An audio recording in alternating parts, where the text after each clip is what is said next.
क्या हो अगर आपके घर में कोई ऐसी ताकत मौजूद हो जिसे आप देख नहीं सकते लेकिन वह आपको हर पल देख रही हो। क्या हो अगर रात के अंधेरे में कोई अदृश्य शक्ति आपके बच्चों को निशाना बना रही हो। आज हम बात करेंगे दुनिया की सबसे डरावनी हॉरर फिल्मों में से एक द कॉन्जुरिंग की। यह फिल्म सिर्फ एक काल्पनिक कहानी नहीं है बल्कि मशहूर पैरानॉर्मल इन्वेस्टिगेटर्स एड और लोरेन वॉरेन के केस पर आधारित बताई जाती है। तो लाइट्स बंद कर लीजिए और चलिए शुरू करते हैं। शुरुआत साल 1971। रोजर और कैरोलिन पेरोन अपनी 5 बेटियों के साथ एक पुराने फार्म हाउस में रहने आते हैं। शुरुआत में सब कुछ सामान्य लगता है। बच्चे खेलते हैं, परिवार खुश है और उन्हें लगता है कि उन्हें उनका सपनों का घर मिल गया है।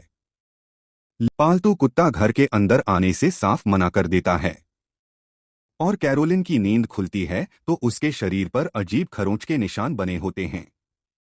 शुरुआत में वे इसे संयोग समझते हैं लेकिन असली डर अभी बाकी था। डर की शुरुआत धीरे धीरे घर में अजीब घटनाएं बढ़ने लगती हैं। दरवाजे अपने आप खुलने और बंद होने लगते हैं। अचानक बहुत ठंडी हवा चलने लगती है। बच्चों को रात में ऐसा महसूस होता है जैसे कोई उनके कमरे में मौजूद हो। सबसे छोटी बेटी कहती है कि उसका एक दोस्त है जो हर रात उससे बात करता है, लेकिन वह दोस्त इंसान नहीं था। एक रात अलमारी के अंदर से किसी के हंसने की आवाज आती है। जब दरवाजा खोला जाता है, अंदर कोई नहीं होता। एड और लोरेन वॉरेन की एंट्री। जब हालात बेकाबू हो जाते हैं, तब परिवार मदद के लिए मशहूर पैरानॉर्मल इन्वेस्टिगेटर्स एड वॉरेन और लोरेन वॉरेन से संपर्क करता है। एड एक डेमोनोलॉजिस्ट हैं। लोरेन के पास ऐसी शक्तियां हैं जिनकी मदद से वह आत्माओं की मौजूदगी महसूस कर सकती हैं। दोनों घर पहुंचते हैं और जैसे ही लोरेन अंदर जाती हैं, उन्हें तुरंत महसूस हो जाता है कि इस घर में सिर्फ एक भूत नहीं बल्कि बहुत बड़ी शैतानी शक्ति मौजूद है। घर का काला इतिहास। जांच के दौरान उन्हें पता चलता है कि इस जमीन की मालकिन बातशीबा नाम की एक औरत थी। कहा जाता है कि उसने शैतान की पूजा की। उसने अपने ही बच्चे की बलि दी और फिर खुद को पेड़ पर फांसी लगाकर मर गई। मरने से पहले उसने इस जमीन को श्राप दिया कि यहाँ रहने वाला हर परिवार बर्बाद होगा। यहीं से इस घर में मौतों का सिलसिला शुरू हुआ। डर और बढ़ता है। अब आत्मा सीधे बच्चों को निशाना बनाने लगती है। एक रात बड़ी बेटी को महसूस होता है कि उसके बिस्तर के नीचे कोई है। वह नीचे देखती है लेकिन कुछ नहीं मिलता।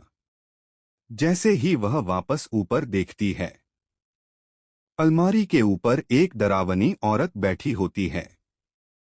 दूसरी तरफ कैरोलिन धीरे धीरे उस शैतानी शक्ति के कब्जे में आने लगती है।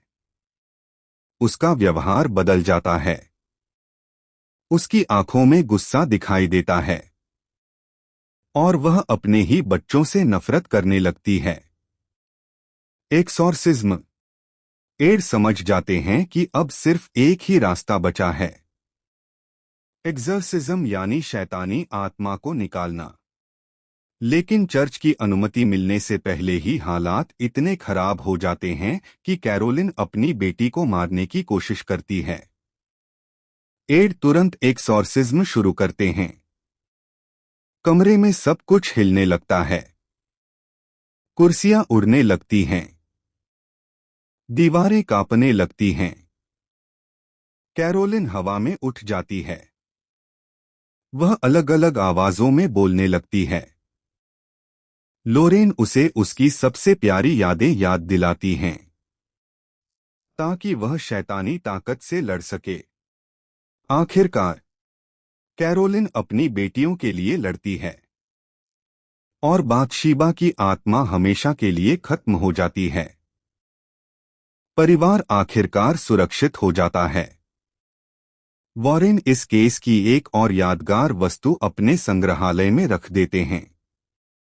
लेकिन फिल्म के आखिरी सीन में वही म्यूजिक बॉक्स अपने आप बजने लगता है, जिससे यह एहसास होता है कि बुराई कभी पूरी तरह खत्म नहीं होती। कंक्लूजन। यही थी द कॉन्जूरिंग की पूरी कहानी। अगर आपको यह फिल्म पसंद आई और ऐसी ही हॉलीवुड फिल्मों की हिंदी में पूरी कहानी देखना चाहते हैं तो वीडियो को लाइक करें, चैनल को सब्सक्राइब करें और कमेंट में बताइए कि अगली कौन सी फिल्म की एक्सप्लेन चाहिए। धन्यवाद।